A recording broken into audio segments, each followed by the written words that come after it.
So you was all over the internet. I heard something happened to you on Friday. Do you want to tell the people what happened to you Friday? I think it was like Thursday, Friday. Yeah, but Friday's when the news went out. Yeah. I see the company that owns Hot 97, they didn't want to do the Ebro in the morning anymore. How you feel about that? I mean, I had talked about it a lot on the air over there. But how do you feel about it now? I feel great. I mean, look, I'm a family man. Right. So I think the part that hurts is the connection. Like a lot of people that's watching this, they don't listen to morning radio. Mm-hmm. They on the internet. And if they do listen to morning radio, salute.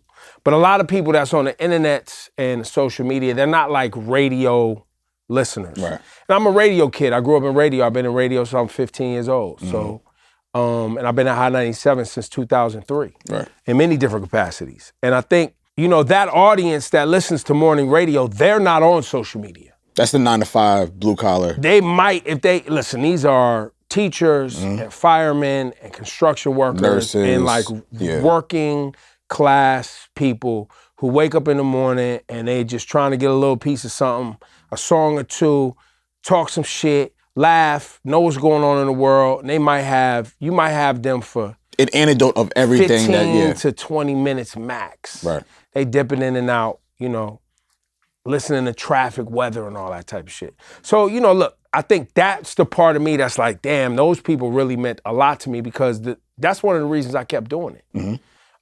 And if you're from New York City, you know what that radio brand means to this city. Like there was a certain pride, well, not just a pride that we all have at Hot 97 with the service that we provide over the years to the city. Beyond the music. Right? It's really a community thing. Like commentary. Yeah, but even more than that, everything from the tickets you give somebody to the club nights to the, like I said, getting them to work, letting them know what's going on in the city, letting them know that, what's going on in politics, letting them know about the corruption in the NYPD, letting them know, about, letting them know the truth about politicians. You know what I'm saying? Right. But that's, we living in a time right now, man, where that's, they don't want those voices continuing to shed light, especially in local scenarios. I think if you look around the country right now, how many local voices, influential voices are being platformed? Right. Because local politics is really where the shit happens, man. I know we spend a lot of time talking about the president and all this other type shit.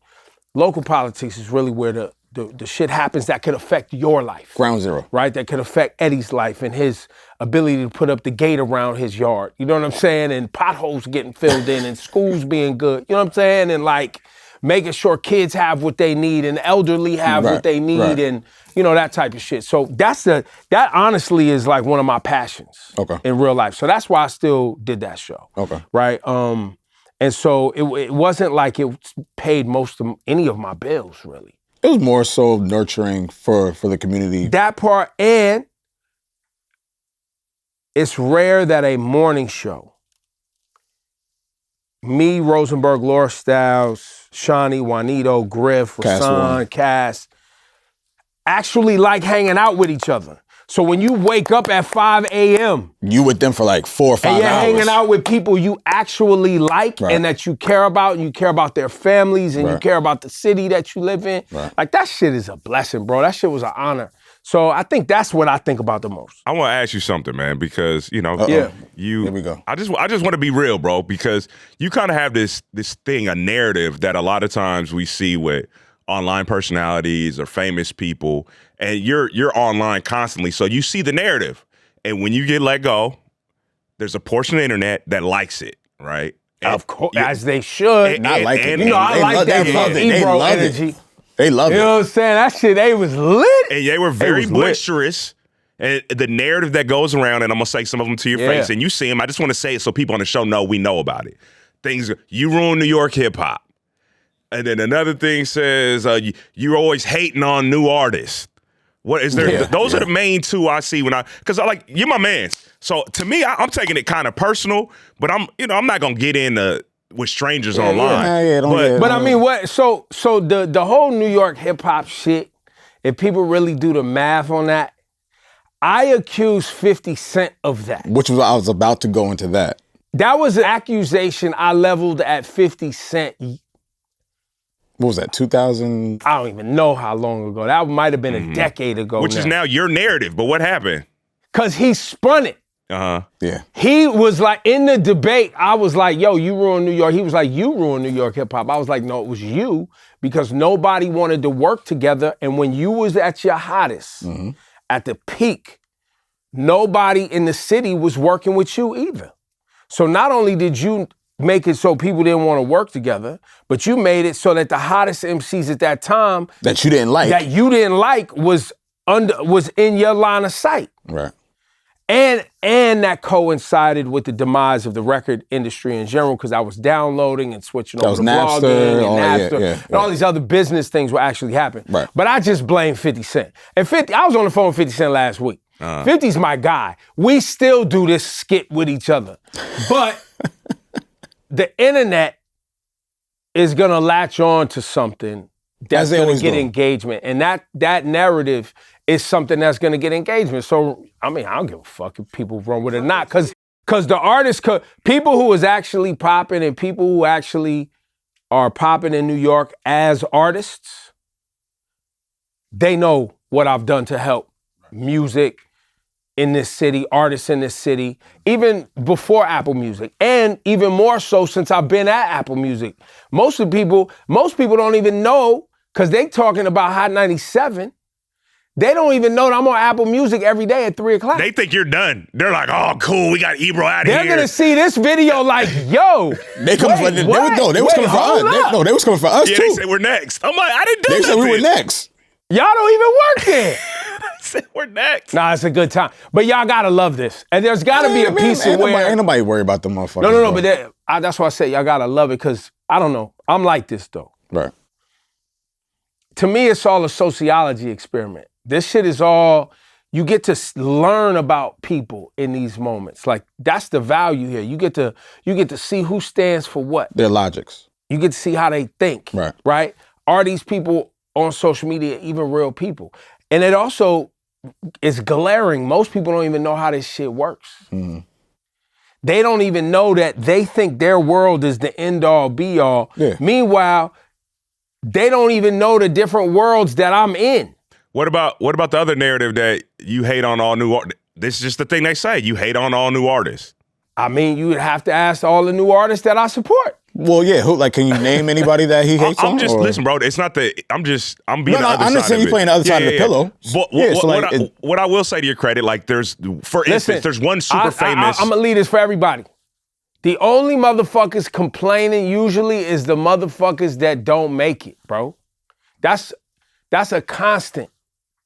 The only motherfuckers complaining about, not getting on or they not as big as they should be is because you don't want to accept the accountability for the fact that either A, you're not that great at your craft, or B, you're not willing to do the things that it takes. Let him go. Or you're not willing to do the work that it takes to be a part of the mainstream consumption. Okay. By the way, that's a choice. Yeah. There are people who want to play the mainstream game. Which is the conversation we've been having. And they want to be on the charts, and they want to be on the clubs, and they want to make records that align with the most popular records, et cetera, et cetera. We've had these conversations, Eddie. But then there's people who are like, yo, I'm not doing that. I'm not acquiescing to all of that, and I'm gonna do my own thing. If you decide to do your own thing, maybe the world comes to you. But we've seen you do it. That could happen. That's a real thing. But we've seen you do it. Like, we've seen you be aggressive to Yachty to his face. Like, we've seen you be aggressive to Uzi. Like, these are facts. Like, these are things. Now, what I will say, and I'll give you. I'm aggressive because I feel like motherfuckers show up and they want to dictate the way they want the game to go. And that's fine for them. I feel like you should have some respect for the way the path that was laid before you. Yachty, people don't even know me. I've known Yachty since he put out his first record.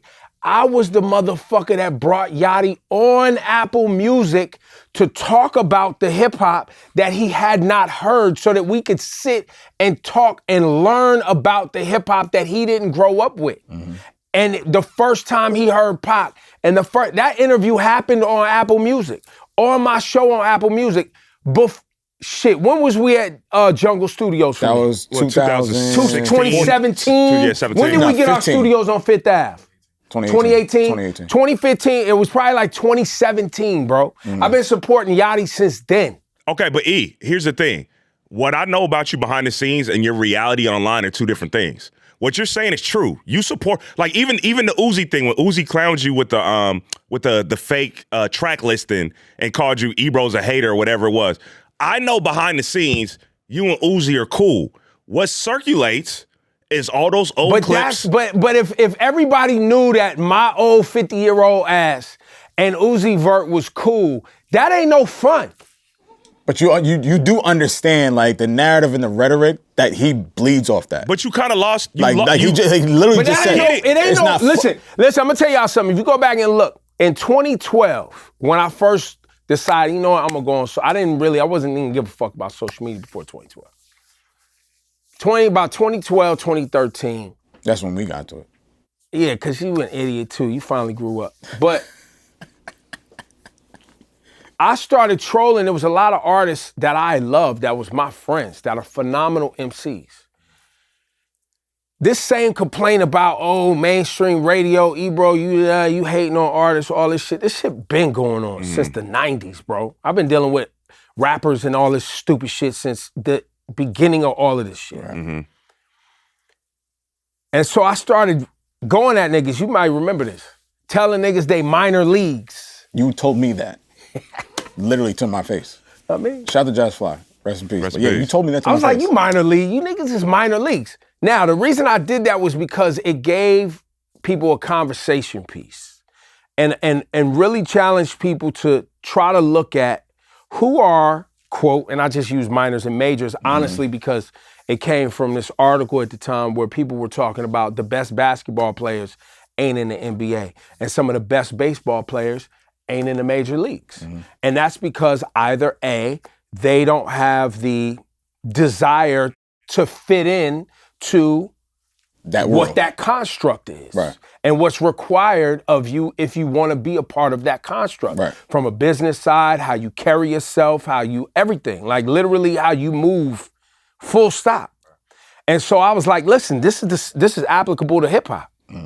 There are people who want to make their art and they do not want to fit into what this mainstream the natural scheme of shit. Just the way you got to move and the politics of going to every radio station and meeting the program director and getting along with the DJs and showing up to the clubs and doing the concerts and giving away tickets and doing the meet and greets and signing autographs and showing up and taking photos and doing all of they just don't want to do that shit, bro. Right. They want to make their art and be done with it.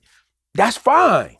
But then don't be mad when that world that you don't want to participate in you're excluded from ain't embracing you. Right. But because you're so vocal about that, you might have lost a whole generation of consumers because that's their perception of you. Like how many young rap consumers but I'm are like okay Ebro with that. But here's the thing. I'm okay with that. I'm not trying to be liked by everybody.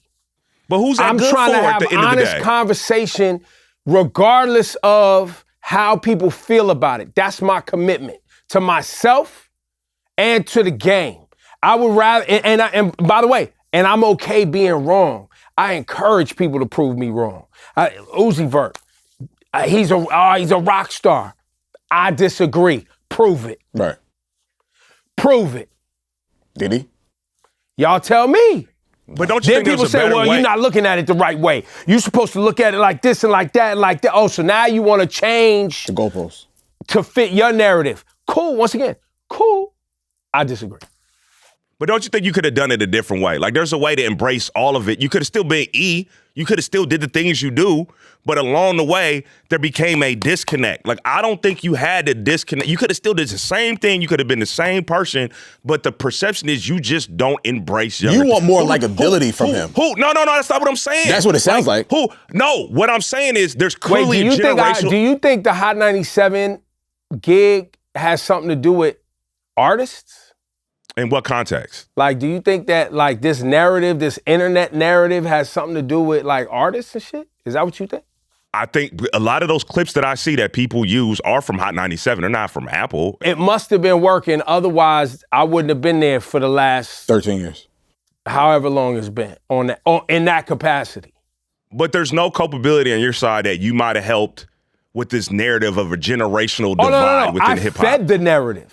Okay, I poured fair. fuel on it. That's what I'm saying. When it was hungry, I saying. invited it over for dinner and cooked it an 8-course meal. So who does that help? What does that help? I asked the narrative, do they want it rare, well, or well done? What do you want on the side? Are you thirsty, sir? I'll give you more. Like, that was me. I was the maitre d' of this shit. I was the hostess. I was the restaurant owner. Who was your sous chef? Okay, so outside of ratings, I was the sommelier of the. What kind of wine pairings do you want with your anger and disdain for me? Okay, so I'm all in, ratings, bro. I wasn't trying to be liked, bro. I don't give a fuck. Okay, but outside of ratings, how does that help hip hop culture? By creating discussion. We have to have dialogue. Everything can't be a go if we're gonna protect this culture. Everything can't be a green light if we're gonna protect. I don't believe that. I don't subscribe to this being a thing that everybody Yo, man, literally everybody knows somebody in their family that's a rapper, bro. Like everybody, bro. Like, think about that. Everybody knows somebody who thinks they're a rapper, bro. Yeah. That is a to the point where now when someone gets arrested, they'll be like, rapper so-and-so is known for... How you a rapper? You don't have no fans, man. Like, what are we talking about? This aggravated murder or whatever the charge. Yo, bro, there's rap songs on streaming services that don't have one play. That's crazy. That means the person who made the song doesn't even have it in them to go play their own shit. Okay, and I understand this shit is way overblown, bro. People need to fucking wake up, man. Get a job. But there's a way you could have did the exact same thing to embrace younger rappers and younger portions of the culture. That shit ain't fun to me, bro. Get a job. Straight up. I wouldn't have had no fun with that. All right, so I'm not from that era. I'm from the era where when your shit, when you get on stage at the Apollo, your shit trash, you get yanked. Sandman. Fuck out of here. I'm from that era. I'm from the era where a nigga walk up to you at the club and be like, yo, check this out, my nigga. Yell. But that's why the people in the comments, because of that energy.